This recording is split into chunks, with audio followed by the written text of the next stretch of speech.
आखिर कबीर के family members Poddar house आकर अरमान को डायरेक्ट धक्का क्यों दिए? चलिए बताते हैं इसका रीजन क्या है। तो हाँ, मैं बात कर रही हूँ ये रिश्ता क्या कहलाता है के बारे में।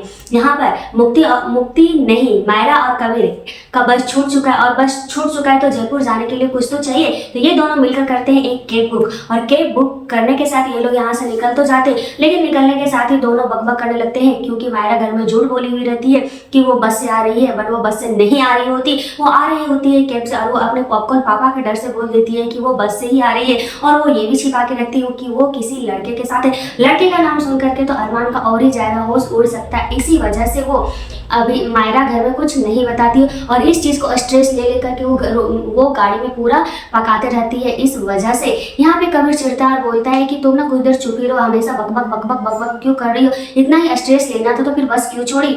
यहाँ पे मायरा बोलती है मैं जानबूझ के नहीं छोड़ा। तो यहाँ पे मायरा गुस्सा में ये भी बोलती है कि कैब मैंने बुक किया, अब मेरा जो भी मन करे जैसे भी मन करे मैं वैसे ही यहाँ से जाऊंगा। कबीर भी बोलता है ठीक है, मैं भी कैब का पैसा दिया तो मैं भी गाना गाऊंगी, कुछ भी करूंगा। और यहाँ इन लोग का गाना स्टार्ट हो जाता है, काफी ज्यादा फनी गाना रहता है। अब वो गाना क्या है वो आप लोग को तो एपिसोड देखेंगे तभी तो पता चलेगा। तो यहाँ पे फनी बकबक के साथ ये दोनों घर तो पहुंच ही जाते। उधर पोदार फैमिली को पता है कि मायरा आने वाली, उन लोगों का तो खुशी का ठिकाना नहीं है। इसी बीच यहाँ पे विद्या मांगती है माधव से घर चलाने का पैसा, क्योंकि घर चलाने के लिए किसी एक का पैसा खर्च हो तो ये फिर पक्षपाती हो जाएगा। इसीलिए पोदार फैमिली में सारे अपने खर्चा देते हैं, जिसके वजह से माधव के पास अभी उसका जो पेंशन आता था वो पेंशन रुक चुका है क्योंकि उसका अकाउंट कोई हैक कर लिया है, जिसके वजह से उसके अकाउंट में 2 मंथ का पैसा नहीं आया है। यहाँ विद्या बोलती भी है कि हम अपने बच्चों से 2 मंथ का पैसा ले लेते हैं। अरमान और अभिनया माधव के सेल्फ रिस्पेक्ट को ठेस पहुंचती है। वो बोलता है कि नहीं, मैं कभी किसी भी बच्चे से पैसा नहीं ले सकता क्योंकि हम इतना अडल्ट हैं, इतने अभी हम लोग में जान है कि हम लोग अपना खर्चा खुद उठा सके। बच्चे माँ बाप को पैदा करते हैं अपने स्वार्थ के लिए, अपने शौक के लिए, बट ये कहाँ का रूल है कि माँ बाप भी बच्चे पर डिपेंड हो जाए, क्योंकि उनके भी तो अपने बच्चे होते हैं। ऐसा जरूरी नहीं है कि हम अपना बोझ अपने बच्चों का बन जाए, बट अरमान अमीरा ऐसा नहीं है, उन लोग की मदद जरूर करेंगे अगर उन लोग का सिचुएशन पता चलेगा। बट यहाँ माधव उन लोग का हेल्प नहीं लेना चाहता है। अवीरा को पता भी चलता है कि पापा का 2 मंथ का पैसा नहीं आया। यहाँ अवीरा बोलती भी है कि पापा हम लोग हेल्प कर देते हैं। यहाँ डायरेक्ट माधव मना करता है कि बेटा तुम इस सब चीज़ में मत पड़ो, हम लोग खुद से कर सकते हैं, तुम इस चीज़ की टेंशन न मत लो। अवीरा बोलती है कि दादी साहब ये बात सुन लेती है। अवीरा बोलती है कि खुददार बनना भी तो सही बात है, बट इतने खुददार बन जाना कहाँ तक सही है कि वो अपने बच्चे से ही पैसा ना ले। यहाँ पे दादी साहब बताती है कि माधव बहुत ही एक अच्छा ईमानदार पुलिस ऑफिसर रह चुका है, वो कभी भी किसी का 1 रुपया बेईमानी का नहीं खाया है। तो अभी वो अपने भले ही ये बेईमानी का पैसा ना हो, बट वो अपने बच्चों से पैसा कभी नहीं लेगा। और वो एक पुलिस इंस्पेक्टर में काम कर चुका है, पुलिस रह चुका है, तो उसके अकाउंट में जो भी प्रॉब्लम है वो सॉल्व कर लेगा। यहाँ पर उसी बीच हो जाती है मायरा की एंट्री। मायरा की एंट्री होते ही साथ में होती है कैब ड्राइवर और कैब की भी एंट्री। यहाँ पे मायरा उसको पैसा देने ही वाली होती है कि मायरा के पास पैसा खत्म हो चुका हुआ रहता है। सारे गिफ्ट्स लेने के चक्कर में उसके पास 1 रुपया नहीं बचता। वो ड्राइवर को बोलती है भैया आप कुछ देर रोकिए, मैं घर से पैसा लेकर आती हूँ। लेकिन उसी बीच वहाँ पॉपकॉर्न पापा की एंट्री हो जाती है, अरमान की एंट्री हो जाती है। अरमान की एंट्री और कुछ प्रॉब्लम ना हो, ये कैसे हो सकता है। अरमान को सारा सच्चाई पता चल जाता है। यहाँ पे वो पूछता है ड्राइवर को कि आप यहाँ क्या कर रहे हैं, किसी को रिसीव करने आए थे, किसी को छोड़ने आए थे। ड्राइवर यहाँ बता देता है कि मैंने एक बच्ची को लेकर के आया था। अरमान समझ जाता है कि वो बच्ची कोई और नहीं मायरा है। वो बोलता है कि शायद बस स्टैंड से यहाँ घर तक आने के लिए कैब बुक की होगी। और जैसे ही वो ड्राइवर से पैसा पूछता है तो वो पैसा 4000 जोड़ करके बोलता है। यहाँ अरमान चौंक जाता है कि जयपुर से उदयपुर का भाड़ा इतना महंगा, ये बस स्टैंड से घर तक का भाड़ा इतना तो नहीं है। तो यहाँ पर ड्राइवर बोलता है कि ये भाड़ा जयपुर से उदयपुर तक का भाड़ा है।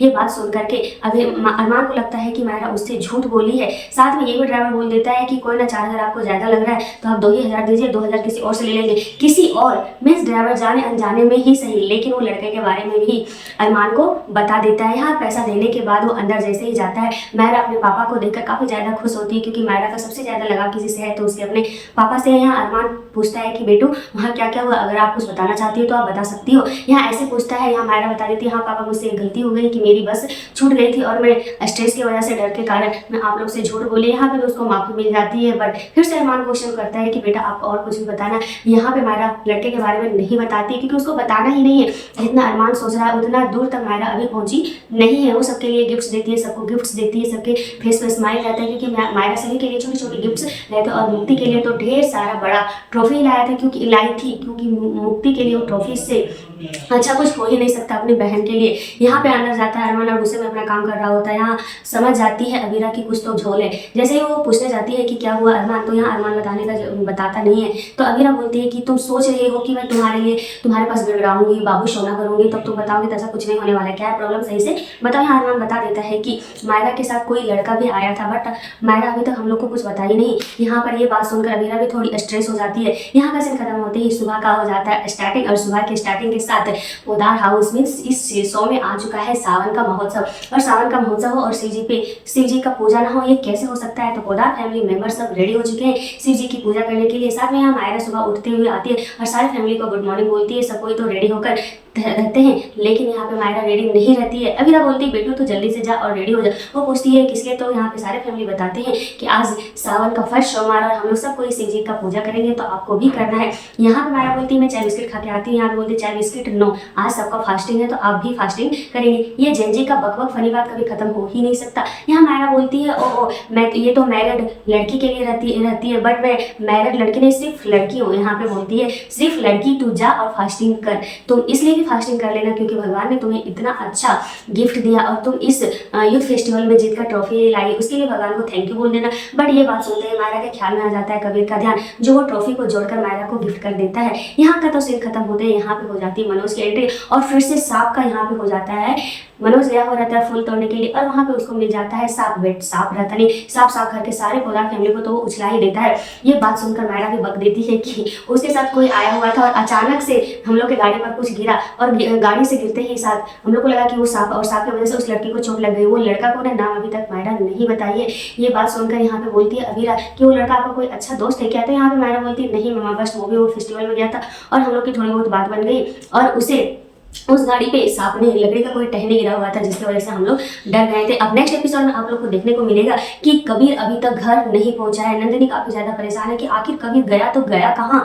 ये बात सुनकर यहाँ पे उसके पापा सौरभ बोलते हैं कि यहाँ कबीर इधर नहीं उधर कहीं होगा, वो घर आ जाएगा क्योंकि वो तो थोड़ा फनी है और कॉमेडियन है, तो वो कहीं छिप के गया होगा क्योंकि उसे ऑफिस के नाम से स्ट्रेस है, वो घर आएगा तो उसे ऑफिस भी जाना पड़ेगा। ये बात सुनकर नंदिनी बोलती है नहीं, मेरा बेटा भले ही शरारती है बट शिव जी की पूजा वो कभी मिस नहीं कर सकता क्योंकि वो शिव जी को बहुत चाहता है और शिव जी उनको। ये बात सुनकर कुछ ही देर तक तो फनी मोमेंट हो ही रहा होता है, लेकिन ज्यादा घबराहट के कारण पता चलता है कि कबीर कहाँ गया है। हर बहुत जगह कॉल करने के बाद कबीर का कोई भी अता पता नहीं चलता है। तो ये लोग डायरेक्ट पहुंचते हैं पोदार हाउस और पोदार हाउस पहुंचना मीन्स खतरे की घंटी ठुकठुकाने के बराबर है। यहाँ पहुंचते ही अरमान को धक्का मिलता है। जैसे अरमान गेट लगाता है उधर से धक्का आती है और गेट के साथ अरमान भी नीचे गिरता है और बोलता है कि मेरी बेटी कहाँ है। अरमान बेटा कहाँ है। अरमान ये बात सुनकर शॉक हो जाता है, तुम्हारा बेटा। यहाँ पे बोलता है कबीर कहाँ है। यहाँ मायरा बताती है कि कबीर मेरे साथ आया तो जरूर था बट वो घर गया, उसे चौक पर छोड़कर हम घर आ गए थे, पता नहीं कबीर कहाँ गया। अब नेक्स्ट एपिसोड में आप लोग देखिएगा कि आखिर कबीर कहाँ गया, क्या कबीर का किडनैप हो गया या कुछ और ही है बात। देखना काफी ज्यादा इंटरेस्टिंग होने वाला है गाइज। तो आज का शो और लेटेस्ट अपडेट कैसा लगा कमेंट करके जरूर बताइएगा एंड मिलते हैं नेक्स्ट डे और नेक्स्ट एपिसोड के साथ। तब तक के लिए टाटा बाय बाय। जाने से पहले चैनल को सब्सक्राइब जरूर कीजिएगा, ठीक है।